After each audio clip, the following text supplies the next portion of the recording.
Apesar de atualmente haver um entendimento maior a respeito da singularidade das culturas indígenas, essa compreensão nem sempre esteve presente nos projetos políticos do Estado brasileiro. A integração, a assimilação, foi um projeto, não é, inclusive do Estado brasileiro, né? Na passagem do século XVIII para o século XIX existia o SPI, o Serviço de Proteção ao Índio, cujo móvel, né, exatamente era o de assimilar, de integrar esses índios à sociedade nacional, ao convívio da sociedade nacional, e principalmente colocando-os como trabalhadores, não é, nos processos de desenvolvimento econômico da nação brasileira. Não tinha nenhuma preocupação em manter as culturas indígenas, até porque, né, quando a gente começa a estudar documentos do período colonial, a gente percebe claramente que os europeus, e principalmente os religiosos que faziam um contato mais diário com os nativos daqui, os povos indígenas, eles acreditavam que esses povos não tinham uma cultura consistente, uma organização social que pudesse ser equivalente com a europeia e, portanto, respeitada, né? São equívocos, né? Por quê? Porque para o Rio Grande do Sul, para o Brasil como um todo, nós vamos ver as primeiras grandes construções da civilização foram resultado do trabalho indígena. Então tem uma série de equívocos. Os índios não prestaram para o trabalho escravo e aí tiveram que ser trazidos negros. Não é verdade.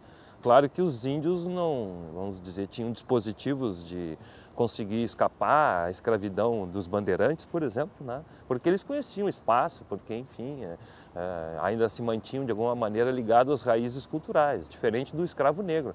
Mas os índios trabalharam tanto quanto, né? Então, a igreja da Sé, no centro de São Paulo, é fruto do trabalho indígena e ninguém sabe. São Miguel das Missões, que virou patrimônio nacional, internacional, da Unesco, e que lá está no oeste do Rio Grande do Sul, também virou patrimônio e, no entanto, é trabalho indígena.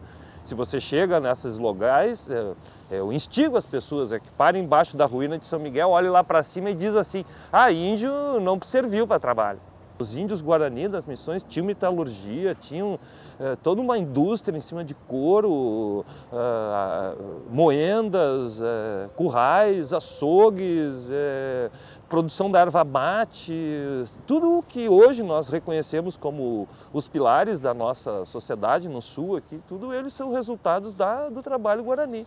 Essa é uma história marcada muito pela omissão, né, pela invisibilidade dos índios, a ausência dos índios, né? Eles estão lá no início, aparecem assim pontualmente, né, em algumas guerras, em alguns episódios, né? E é muito difícil explicar como é que ainda tem índios no Brasil hoje, né? A guerra guaranítica é absurda, não é guerra guaranítica, é chacina guaranítica. Imaginar índio contra canhão de Portugal e Espanha junto, cavalaria, artilharia, arma de fogo e índio de lança contra esse equipamento todo. 1.500 índios morreram em Caibaté lá. Um espanhol morreu e 2 outros ficaram feridos. Isso é batalha? Isso é chacina.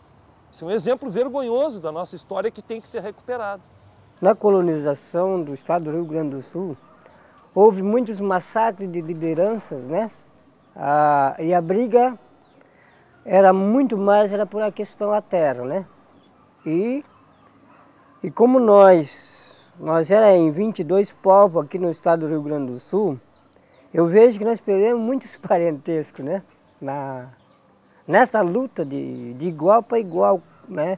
Como não indígena e com o meu povo, né? Como um caingano. Tem uma outra questão que é muito importante que diz respeito à história dos índios no Brasil, né? Que é o decreto 11.645 de março de 2008 apresenta um grande desafio para os professores de história, né, no ensino médio e fundamental, bem como os professores universitários que formam os professores do ensino médio e fundamental, porque esse decreto coloca como obrigatória,